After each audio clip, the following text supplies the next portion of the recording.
سلام به همگی. امروز میخوایم با هم یه سفر خیلی عجیب و شگفت‌انگیز رو شروع کنیم. یه سفر از گل تا آفریننده. قراره یه دیدگاه فلسفی خیلی خاص رو باز کنیم که میگه هدف نهایی ما به عنوان بشر رسیدن به یه قدرت باور نکردنیه. پس بیایید با هم دل به این داستان کائناتی بدیم و ببینیم چی توش پیدا میکنیم.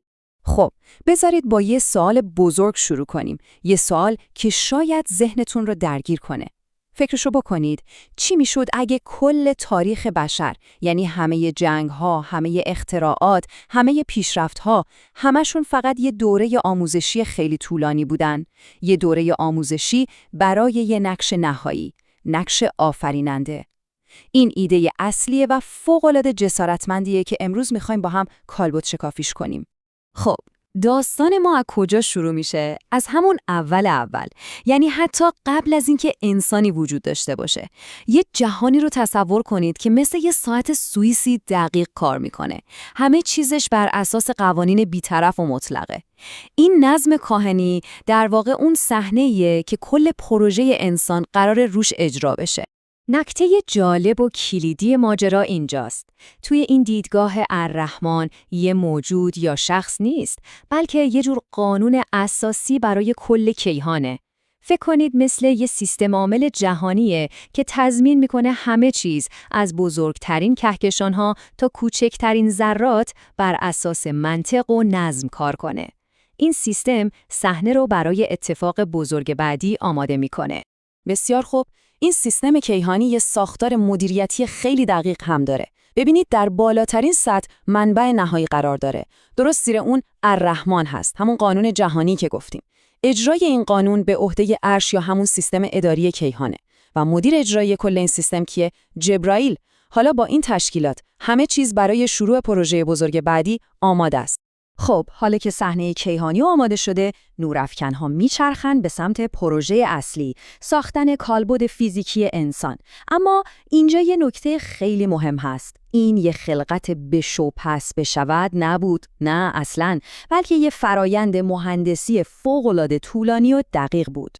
مقیاس این پروژه واقعاً عظیمه. فکرشو بکنید، همه چیز از خاک شروع شد. یه ماده خام که فقط پتانسیل حیات رو در خودش داشت. بعد این ماده به گل تبدیل شد و اینجا بخش شگفت‌انگیزشه. در طی میلیون‌ها سال، فرشته‌ها مثل یه تیم مهندس کیهانی روی این گل کار کردن و اون رو به یه موجود بیولوژیکی پیچیده تبدیل کردن. یه موجود که حالا آماده بود برای جهش بزرگ بعدی. پس این فرایند ساخت فیزیکی 2 مرحله اصلی داره. اولی مرحله مادی ایستاس. این دقیقاً مثل فونداسیون ریختن برای ساختمون میمونه. اینجا فرشته‌ها ساختارهای اولیه رو از همون ماده خام مهندسی میکنن. بعدش وارد مرحله حیاتی پویا میشیم. تو این مرحله اون موجود دیگه به بلوغ کامل بیولوژیکی میرسه و تبدیل میشه به یه ارگانیسم پیچیده، کاملاً آماده برای دریافت اون هدیه بزرگ بعدی. و حالا میرسیم به لحظه کلیدی داستان. لحظه اون جرقه بزرگ. همون لحظه‌ای که یه موجود صرفاً بیولوژیکی تبدیل میشه به یک انسان متفکر. این دوستان یه انقلاب شناختی تمام عیار در تاریخ کیهانه. به این ارتقای شناختی میگن تسویه. ببینید این یه جور عمل جادویی نیست. بیشتر شبیه بروزرسانی سخت افزاری برای مغزه. و اون دمیدن روح که میشنویم توی این دیدگاه یعنی چی؟ یعنی انتقال علوم جبرائیلی، یه سری ابزارهای فکری فوق پیشرفته که این موجود رو برای همیشه متحول کرد. خب این ابزارهای فکری پیشرفته چی هستن؟ 3 توانایی اصلی که جوهر انسانیت رو میسازن. اولی استنباط هست. یعنی چی؟ یعنی قدرت کشف قوانین پنهان طبیعت. مثلا وقتی نیوتن جاذبه رو کشف کرد داشت استنباط میکرد. دومی تجرید هست، یعنی قدرت ساختن مفاهیم غیر فیزیکی مثل عدالت، عشق یا هنر. و سومی اختیار، یعنی اراده آزاد برای انتخاب کردن بر اساس آگاهی. همین 3 ابزار انسان را از هر موجود دیگه‌ای توی کیهان متمایز می‌کنه. این جمله واقعاً قدرتمنده. یه لحظه بهش فکر کنید. میگه به بشریت این قدرت داده شده که از طریق فکر کردن بر قوانین فیزیکی جهان حکومت کنه. یعنی وقتی یه مهندسی پل رو طراحی میکنه، در واقع داره به قوانین فیزیک دستور میده که ایده‌شو به واقعیت تبدیل کنن. این دقیقاً همون قدرت خلافت یا جانشینیه که ازش صحبت میشه. اما داستان به این سادگی ها هم نیست.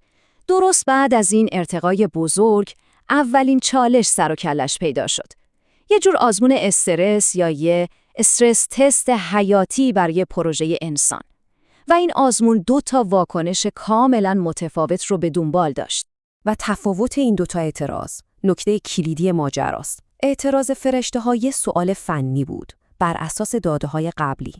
انگار داشتن میپرسیدن مطمئنید این موجود شایسته است؟ و خب با یه توضیح منطقی هم مشکل حل شد. اما اعتراض ابلیس، اون از یه جای دیگه می اومد، از غرور و نجات پرستی. حرفش این بود من از آتشم برترم، اون از گل پستره. این دیگه سوال نبود، این یه شورش بود. و دقیقاً اینجاست که دلیل این آزمون بزرگ کیهانی روشن میشه.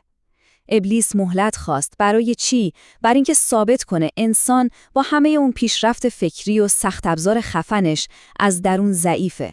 ضعف‌هایی مثل غرور، حسادت، شهوت بالاخره کار دستش میده و باعث سقوطش میشه. پس کل آزمون همینه. آیا عقل انسان میتونه بر این ضعف‌های درونی غلبه کنه یا نه؟ خب، حالا میرسیم به اوج داستان. اینجا همون جاییه که تمام قطعه‌های پازل کنار هم چیده میشن و بالاخره هدف نهایی این پروژه بزرگ و کیهانی برای ما روشن میشه. پارادوکس اصلی وجود ما انسان‌ها دقیقاً همینه.